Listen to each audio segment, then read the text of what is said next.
Terima kasih atas kesempatan yang luar biasa ini kita mempelajari akan firman Tuhan sebagai standar kebenaran firman Tuhan, yaitu dari Alkitab. Sebelum kita mulai untuk merenungkan firman Tuhan, mari kita sama-sama berdoa. Bapa kami dalam kerajaan sorga, terima kasih Tuhan Engkau menyertai kami hingga pada saat ini. Biarlah pengurapan Roh Kudus-Mu yang sejati menjadi bahagian kami dan juga para pendengar sehingga mereka mengerti akan firman. Hanyalah di dalam Yesus Tuhan dan Juru Selamat kami. Amin. Judul kita pada saat ini adalah orang Kristen yang saleh. Dengan apakah kita dapat melihat bahwa standar kesalehan sebagai umat Kristen pada saat ini? Alkitab menjawab bahwa dengan perbuatan. Mari kita sama-sama buka dalam 1 Petrus pasal yang ketiga ayat yang ke-15 dan yang ke-16. Tetapi kuduskanlah Kristus di dalam hatimu sebagai Tuhan, dan sedialah pada segala waktu untuk memberi pertanggungjawaban kepada tiap-tiap orang yang minta pertanggungjawaban dari kamu tentang pengharapan yang ada padamu, tetapi haruslah dengan lemah lembut dan hormat.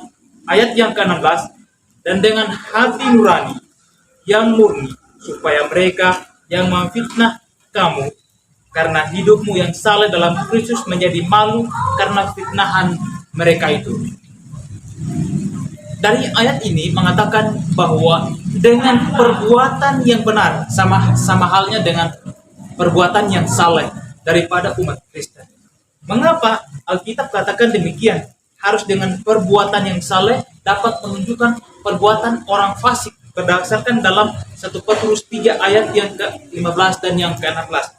Oleh karena fitnahan mereka itu dapat dikalahkan dengan perbuatan yang baik dan benar oleh seseorang. Dan itulah Kristen yang sejati. Bapak Ibu saudara-saudara yang terkasih, bahwa ayat ini sangat mendominankan bahwa orang yang benar atau orang yang baik itu terus melakukan kebaikan dan juga mengalahkan akan kejahatan.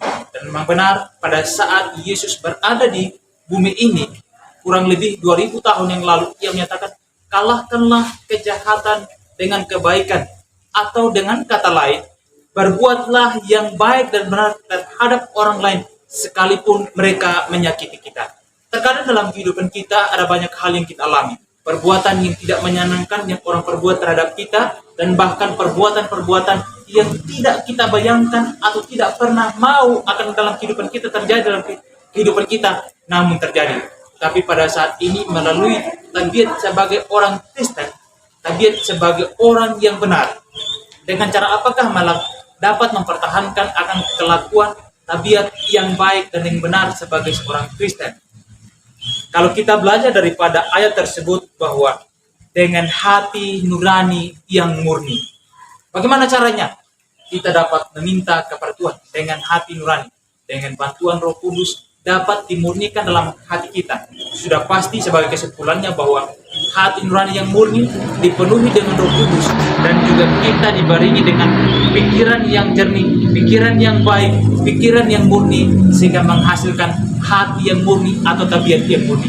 Bapak Ibu saudara-saudara yang terkasih, biarlah melalui akan renungan hal ini mengenai kemurnian hati di dalam diri kita sebagai umat Kristen, melampaui akan kasih karunia Kristus di dalam hati kita.